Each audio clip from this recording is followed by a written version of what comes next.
This is episode 33 of the Yay for Business podcast, and this is for those of you who feel too busy to work on your business.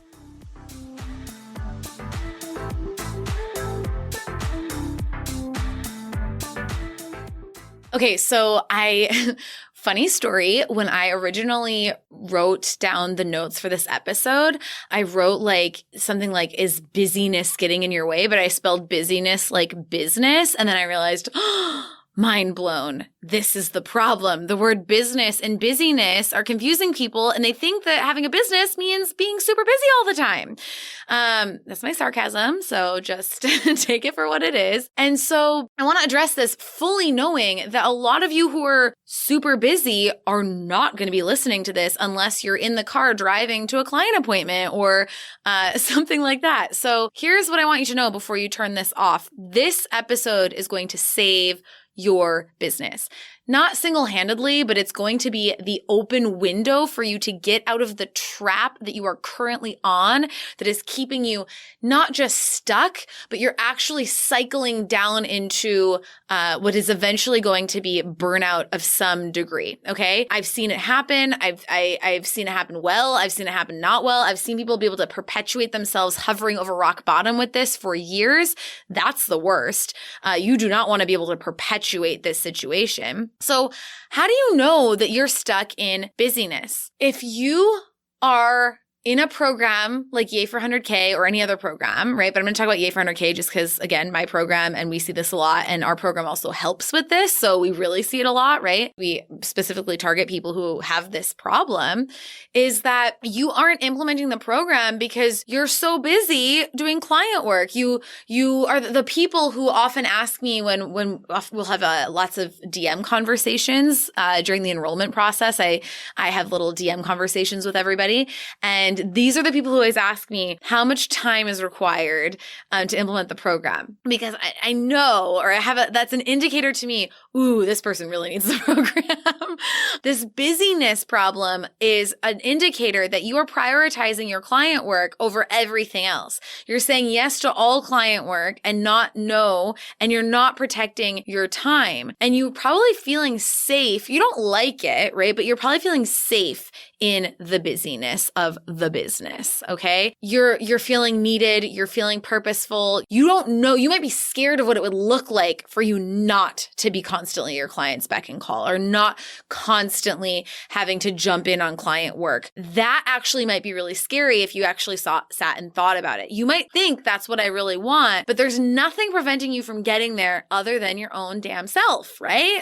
So I'm going to be a little bit ranty on this episode because I really want this to get through. I love you. I have so much compassion for you, but I really want this message to get through because I'm really trying to save you from burnout, okay? Only you can do it, but I'm trying to open up a window so that you can save yourself from this. Being a business owner is a different job description from being the implementer. I talk about this message a lot, and this seems to be something people really resonate with, is when I say, you are not your business. Your business is a machine, and you are building the machine. The problem with those of you who are so busy is you're caught up in the machine trying to be the machine. How can you be the machine and build the machine at the same time?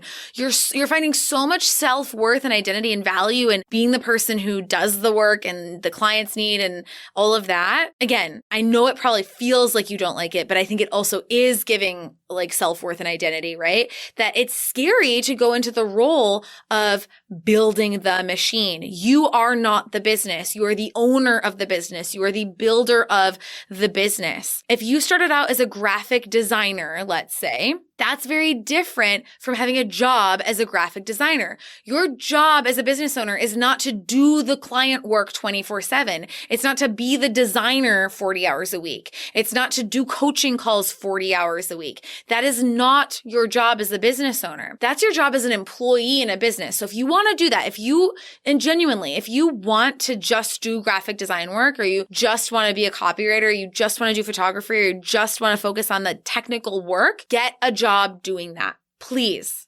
Right? Because that's going to give you the most security in that role. When we go into building a business, we can't see ourselves as the doer of the client work all the time. We have to start questioning, what if I were removed? what if I removed a little bit, right? Like even for me inside of Yay for 100K, we do weekly coaching calls. Well, what we've been doing is every couple of months, I don't go to a coaching call because we have to make sure that the business can function if I'm not there all the time, right? Now, I'm very integrated into the business. I'm not going anywhere. I'm very a pillar part of the program. But we also want to see like, why should I have to be there, right? Like our clients should be able to get results and excellent coaching without me there. Now, our clients want me and are attached to me, and I'm attached to my identity as being the person they need, right? But it's sort of this practice in letting go a little bit, like letting the kid go to the sleepover without, being on top of them all the time. And it's practicing creating that space and seeing like, oh, everything's okay. So this is something I really want to encourage you to do is find a way that you can practice giving your business space from you. Give your business space from you because you are suffocating the business when you are trapped in the busyness of the day-to-day operations instead of being in your role as the operator of the business, of the visionary of the business, as the owner of the business. That is your job. Here's what's going to happen if you keep this busyness up, right? This business busyness. Burnout. You are going to, guaranteed, hit some sort of mental or physical breaking point. And that looks different for everybody. Some people end up in the hospital, okay? Some people, it's a little bit less severe before they go, this is not the right path for me to go down, okay? We don't want you to continue operating like you're a cyborg. You're a human being.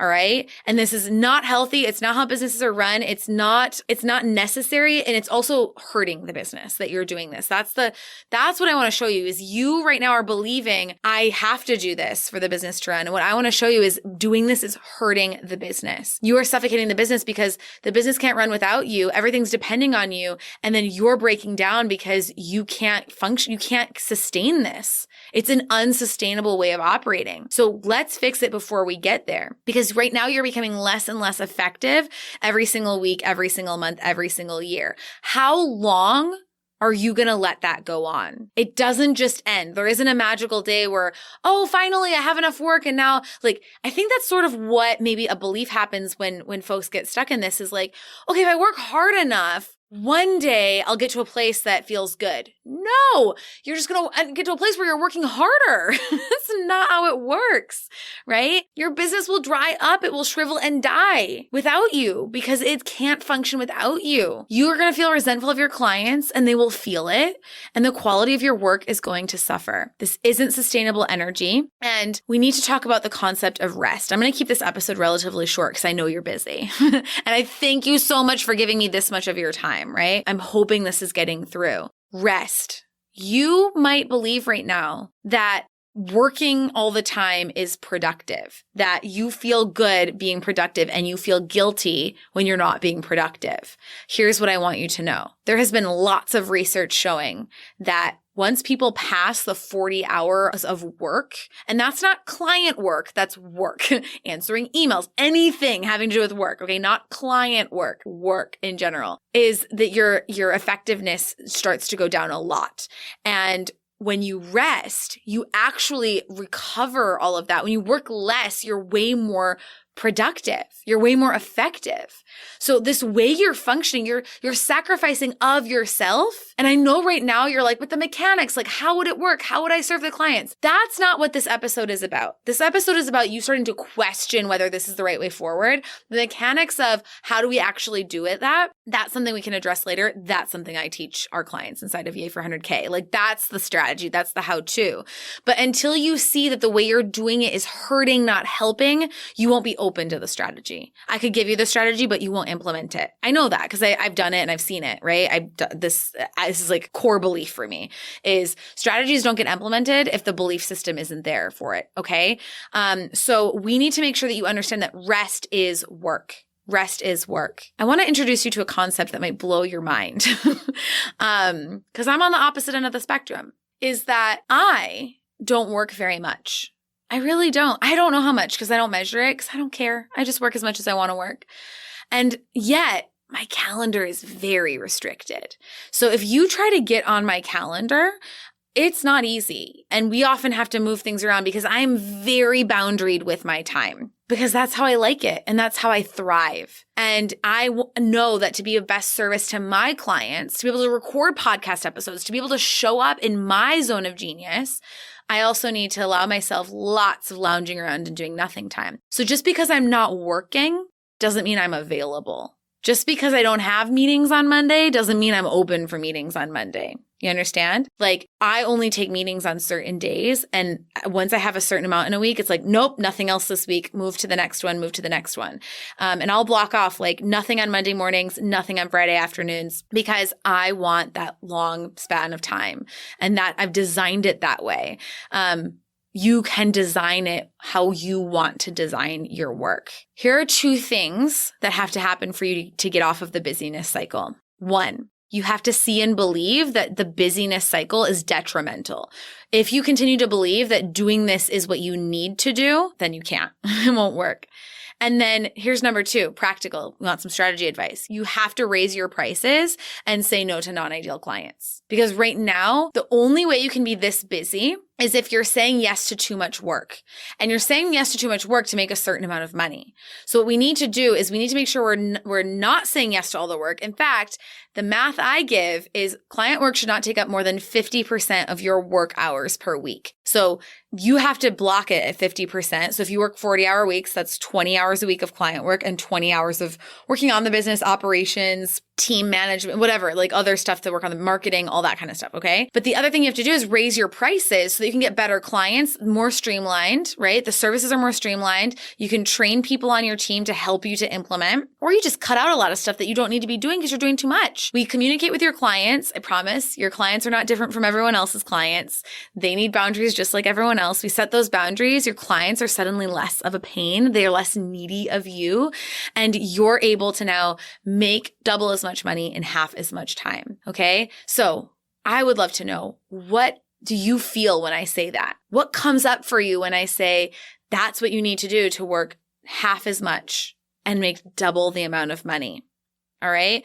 That's what needs to happen. So I'm going to wrap it up there. This is probably our shortest podcast episode ever because I know you're not going to listen to it if you're busy and if you see that it's 45 minutes long. So let's get that done.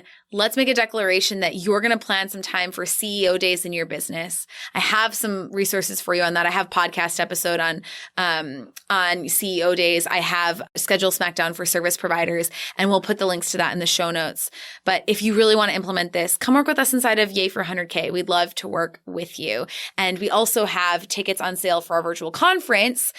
This is the last chance to get those tickets because it starts on Monday, the 31st. So next week, the 31st, June 1st, and June 2nd, we're going to be doing our Yay for 100K virtual conference, talking about streamlining those services, booking them out, raising your prices. This, my friend, if this is you, if you're this busy person, this conference next week, I would really love for you to block off some time. You might not be able to join us live because you're probably already really busy next week, but you get 7 days access to the recordings. If you're really dedicated to getting off this cycle, I really hope you'll spend the $47 to attend the conference and watch those recordings so that we can actually implement this. Because saying it sounds nice is one thing, but taking action to make it happen is totally different. And we also are going to have a great session. I'll just plug this with my friend Jordan Gill, who teaches VIP days. So that might be a really good potential service packaging for you. So we can get your services really honed in on one specific day so that we don't constantly have all this client stuff like stealing your time and distracting you all the time. All right. I'll leave it at that for today. Thank you so much for listening, and I will speak with you next time, and I will see you at the conference next week. Yay! Thank you so much for listening to today's episode. If you love today's content and are ready to finally start making a full-time income from your business this year, make sure to get on the wait list for my program, Yay for Clients, over at yayforclients.com, and you'll be notified the next time enrollment is open. Or if you're already booked with clients and you want to learn how you can turn your signature service into a signature program and add 100K of revenue to your bottom line, come apply to my group coaching program, Yay for 100K, over at CourtneyShaw.com/apply. Thanks again, and have an awesome day.